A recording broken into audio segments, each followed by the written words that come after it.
Assalamualaikum anak-anak, selamat pagi. Apa kabarnya hari ini? Semoga semua dalam keadaan sehat walafiat ya. Hari ini kita kembali belajar tentang materi matematika, memasuki bab 3 yaitu tentang denah dan skala. Yang pertama yaitu tentang denah dan arah mata angin.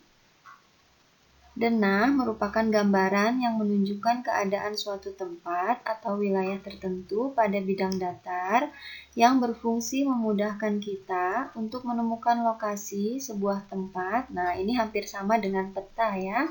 Tetapi wilayah yang ditunjukkan pada peta itu biasanya sangat luas, sedangkan wilayah pada denah ini biasanya sangat terbatas.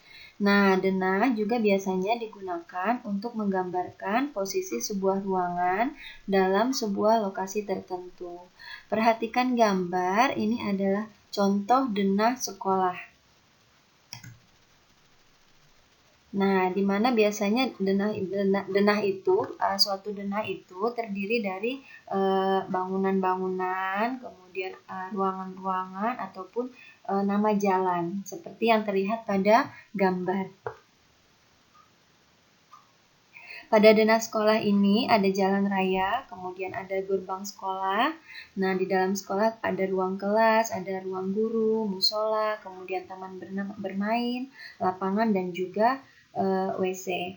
Nah, dari denah ini biasanya menggambarkan letak-letak tempatnya atau ruangan-ruangannya. Nah, untuk menjelaskan atau memahami letak suatu tempat pada peta ataupun denah, kita harus terlebih dahulu memahami arah mata angin.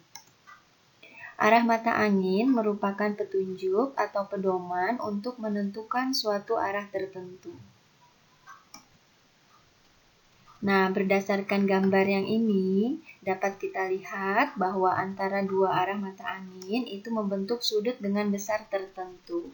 Nah, di sini pada gambar itu ada 8 arah mata angin.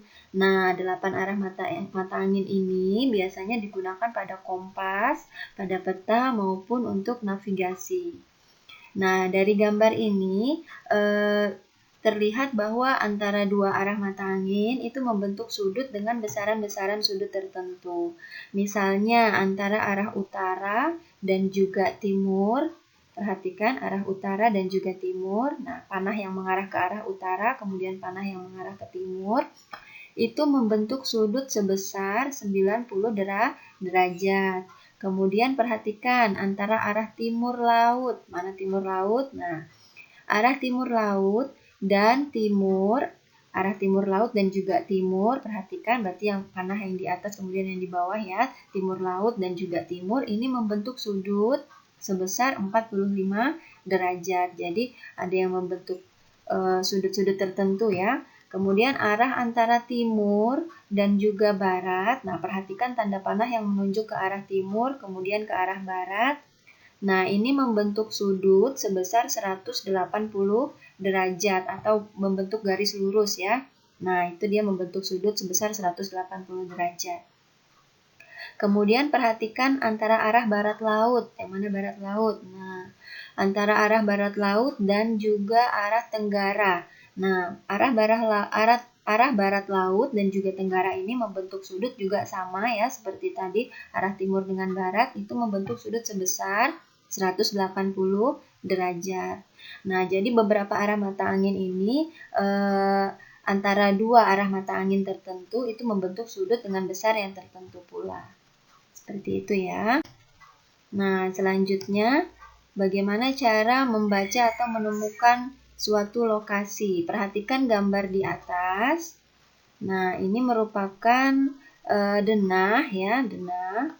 Berdasarkan denah di atas, itu dapat ditentukan letak beberapa tempat katanya. Nah, perhatikan. Ada letak rumah Jessie. Di mana rumah Jessie? Coba dicari dulu. Nah, sudah ketemu. Rumah Jessie itu berada di sebelah selatan rumah Aditya. Nah, mana rumah Aditya? Oh, ternyata di sebelah selatan oleh rumah Aditya. Kemudian di sebelah utaranya ada rumah rumah Mita. Nah, di sebelah utara ada rumah Mita. Perhatikan yang tanda panah tadi ya, itu ada di sudut kanan atas gambar denah, ada arah utara yang menunjuk ke arah atas, kemudian arah selatan menunjuk ke arah bawah, arah barat itu menunjuk ke arah kiri, kemudian arah timur itu menunjuk ke arah kanan. Perhatikan itu. Nah, berarti kemudian kalau di sebelah timurnya, nah di sebelah timurnya berarti di sebelah mana? Nah, di sebelah timurnya ada pasar, seperti itu ya. Kemudian toko buku. Toko buku berada di sebelah tenggara taman bermain. Nah, perhatikan toko buku. Sudah ketemu toko buku? Toko buku ada di sebelah tenggara taman bermain. Kemudian kantor pos. Perhatikan lagi gambar kantor pos, di mana letak kantor pos, sudah ketemu. Nah, kantor pos ini berada di sebelah barat rumah Bayu. Kemudian ada toko roti. Sudah ketemu toko roti? Nah, toko roti ini berada di sebelah timur rumah Rizky. Nah, jadi dari denah-denah ini kita bisa melihat ya sebelah mana dia berada. Kemudian rumah Mita. Rumah Mita di mana? Sudah ketemu? Rumah Mita berada di sebelah barat daya taman bermain. Perhatikan yang arah mata angin yang 8 tadi ya, 8 arah mata angin. Kemudian rumah Bayu. Rumah Bayu berada di mana? Sudah ketemu rumah Bayu?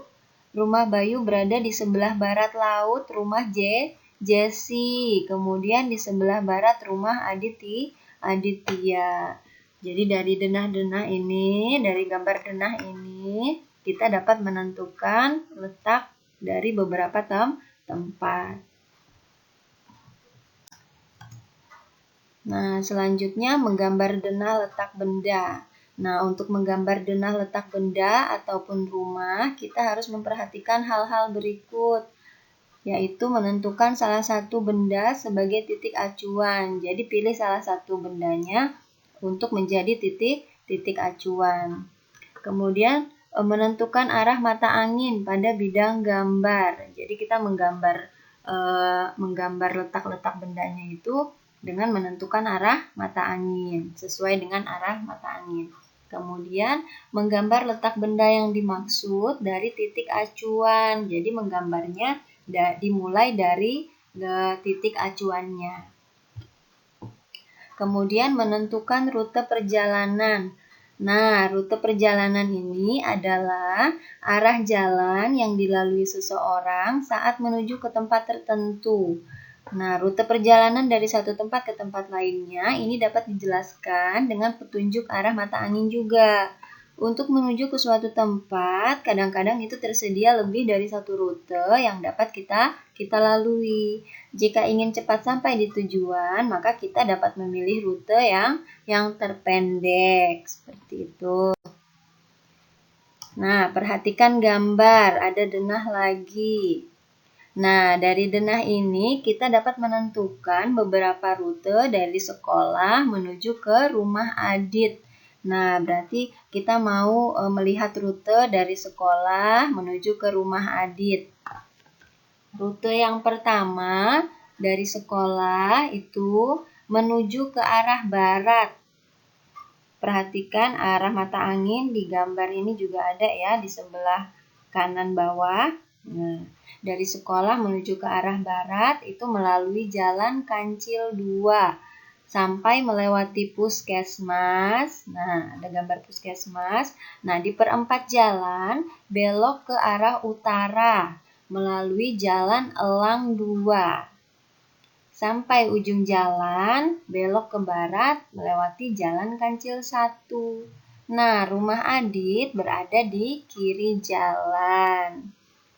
Itu untuk rute 1. Kemudian untuk rute yang kedua, dari sekolah lurus ke arah barat melalui Jalan Kancil 2 sampai melewati perempatan jalan dan pasar. Nah, setelah menemui pertigaan, belok ke arah utara melalui jalan elang 1.